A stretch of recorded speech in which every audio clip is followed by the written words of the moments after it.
Good evening and welcome to RFL. I'm Richard French. 100,000 Americans have died by a virus in just 4 months.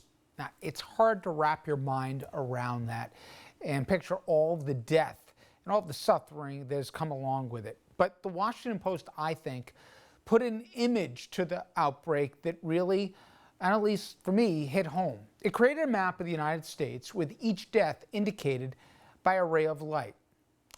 The president, our president, however, did not even acknowledge the terrible milestone of passing the 100,000 mark until a day later, when he posted a tweet and sent condolences to those who lost loved ones. But he retweeted or tweeted nearly 50 other items before he could even manage to even mention that 100,000 fellow Americans have died. Trump found time to retweet nasty things about Barack Obama or James Comey, made fun of Joe Biden for wearing a mask again, quoted Lou Dobbs of all people from Fox Business, he bashed big tech companies, and a lot more inanity. Also today, we are getting another read on the financial devastation from the COVID shutdowns. 2 million Americans filed for jobless benefits in just the past week. That pushes the total to above 14 million. Since the outbreak began. That means 1 in 4 workers currently out of a job in America.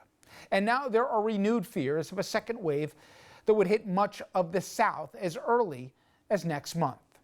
A model developed by the Policy Lab at Children's Hospital of Philadelphia shows the places like Dallas, Houston, Southeast Florida, the entire state of Alabama, and more could see spikes within weeks. The researchers at that lab say it all depends on how people behave.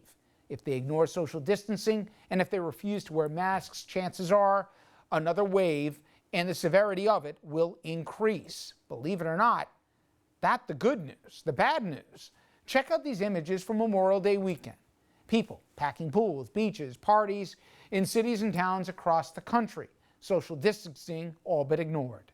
Many people, they didn't cover their faces. In fact, that for some reason has become a political point in this country. We have been seeing photos like this for weeks now. Dr. Fauci, he also warned we could possibly avoid a second wave if and only if people do the right thing. If we do the kinds of things that we're putting in place now, to have the workforce, the system, and the will to do the kinds of things that are the clear and effective identification, isolation, and contact tracing, we can prevent this second wave that we're talking about if we do it correctly.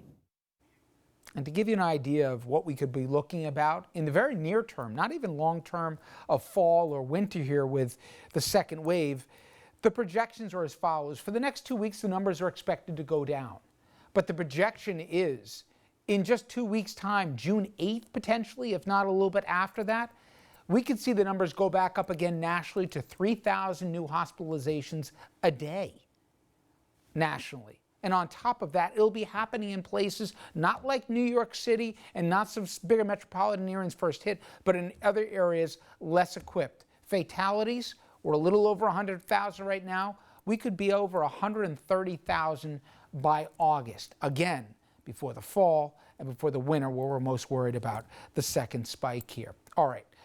Obviously, we have been here before, albeit a century ago. This current outbreak has a lot of people talking about the 1918 flu pandemic that killed at least 50 million people globally and roughly 675,000 people in the States. Back then, the cities that closed schools and banned public gatherings, they fared immeasurably better than those that did not. But despite those efforts, there was a second wave in the fall that was even deadlier than the first.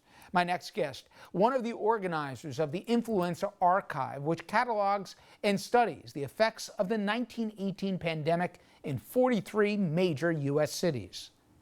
I want to bring on our guest now, Dr. Alex Navarro. He is from the Center for the History of Medicine at the University of Michigan. I'm curious, when looking through the prism of history over just over 100 years ago and now, are you struck by how many parallels there were or how different it was now than then? A little bit of both. Certainly we're dealing with a different virus today. The historical context is different. The United States was at war in 1918. It's not at war today.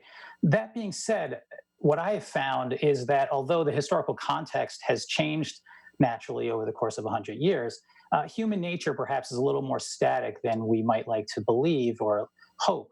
And so what I'm seeing now as states start to reopen and as people try and go back to somewhat of a normal life, I see a replay of some of the things that we saw in a great many cities in the fall of 1918 when they reopened a little bit too early. People congregated en masse as soon as the closure orders were lifted. And in about half the cities we studied, there was a drastic second spike of cases. And in some of those cities, that second spike was actually higher and worse than the first spike. The one thing that struck me was how different cities took different approaches. Infamously, if you will, they went on with the parade in Philadelphia, and you can directly attribute nearly 20,000 deaths consequently to that. But they actually had a debate back then about masks as well. You know, to me, that's surprising. I mean, then, as I understand it, correct me if I'm wrong, Doctor, the elderly weren't just the most vulnerable population. You had a lot of healthy people in their 20s and 30s that were felled by the pandemic in 1918. Now, as you said, it's a different, more elderly and more vulnerable population, but they thought about masks 100 years ago. They did. You know, masks were thought back then to be just as uncomfortable as people are finding them today. We saw evidence in every single city where these mandatory mask ordinances were passed that there was significant pushback. Of course, most people complied, but there was significant pushback. And in fact, in San Francisco, which implemented 2 mandatory masking orders, the second one coming as the city faced this second spike of cases, that was met with such widespread opposition that an anti-mask league was formed. And we know that at least on one occasion, 2,000 people congregated at a hall downtown to listen to speeches and to rally against this mask ordinance. And the members included several prominent physicians who did not believe that masks were effective, and included at least one supervisor, or a member rather, of the County Board of Supervisors. So these were, you know, prominent officials. The one thing I've read from historians is that the most critical thing that has to happen is transparency and honesty. And if you don't have that, you can't get it back when you're dealing with a pandemic. Did you find that 100 years ago as well? Because as we said off the top, there was a second spike. And by the way, I can't find a pandemic where there hasn't been a second spike. To that end, when that happens, how important is it, Doctor, that you've established credibility with the public here, that you, the government, in effect, is being straight with them? Well, obviously, you know, in any emergency, particularly a public health emergency, communication is key. And we find this time after time that when you poll, you know, citizens, they will say that they look first and foremost to the public health leaders and that they tend to trust public health leaders.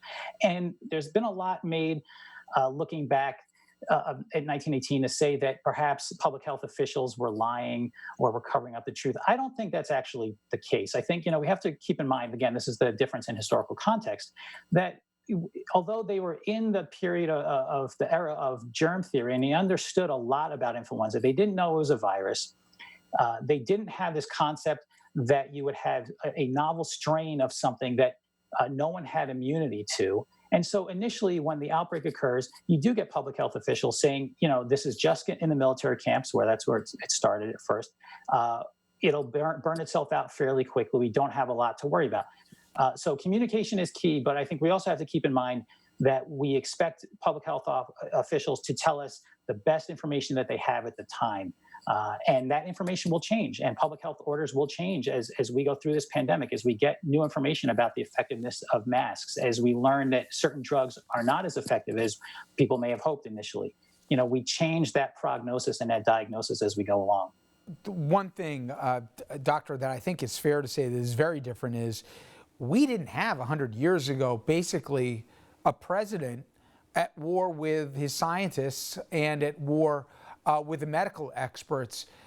To that degree, John Barry, who I know you know, who wrote about this and has been very critical of the handling of the administration of it, the misinformation or the mixed messaging, to put it politely, that the public's being given here as we are into summer, or just about, people want to get out, all the things you just talked about. We showed the scenes from Alabama and Missouri and all the other places.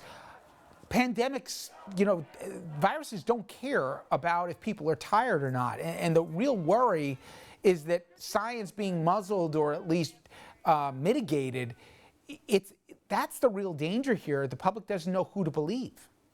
It goes once again to the importance of consistent, truthful, honest public health messaging based on the best scientific data that's available at the time. That is, that's always how you're going to get the best outcome. Public health happens at the state and local level by design in the United States. But the federal government certainly can and should play a role in terms of marshaling resources, in terms of issuing the best guidance from the CDC and NIH, for example, to premier institutions around the world, in terms of how the states and local governments and people, residents, should act and react to this pandemic. And so, in 1918, we didn't see that from the federal government. That was not what the role of the federal government was seen as at the time. And Wilson was occupied with the war effort. But that has changed in the post-New Deal, post-Depression era. And so people do look to the federal government for a response. And I think it has been, unfortunately, lacking. And so people have turned to state and local leaders, first and foremost, to get them through this crisis. Finally, when we finally, move to a vaccine, did we have through history, Doctor, skepticism like we seemingly have right now? I mean, part of my worry is we're holding out, understandably, this hope for this panacea where this vaccine will come down and then this will be, put into the dustbin of history, what we dealt with. But at the same end, some of the people who are supporting the president's skepticism are also skeptical about taking a vaccine when and if it comes to market. Did we ever have a point where we wouldn't, as a nation, inoculate ourselves if it was made available? There have always been skeptics, and to some extent, those numbers are sort of built into the public health model. So epidemiologists, public health officers, they would like to get 100% compliance. They understand that we'll never get 100% compliance, whether it's with a vaccine or a mandatory or a mask order or a recommendation to wear a face covering. We like to get as close to that as we can. Personally, I'm concerned. I've read reports recently that indicate that masks are much more effective than we initially thought, and face coverings, and that if we can get 80% compliance with mask wearing while in public, we could reduce the number of COVID cases to 1/12 of what they currently are. That is one potential. If that's true, that's one potential way out of this to help us. That coupled with social distancing measures could potentially buy us enough time until we get a vaccine, if we can get the proper number of people to take the vaccine. But I'm not even certain right now that we can get that 80% compliance with something as simple as mask wearing. In fact, I'm seeing reports now of business owners in certain parts of the country refusing to serve people who are wearing masks as sort of a political statement. And I think that's the really sad fact here. Certainly there are always skeptics, but in 1918, we didn't see the level of politicization of public health that we see today. And that's what's really concerning me as we move forward. Dr. Navarro, I appreciate the time today. Thank you so much.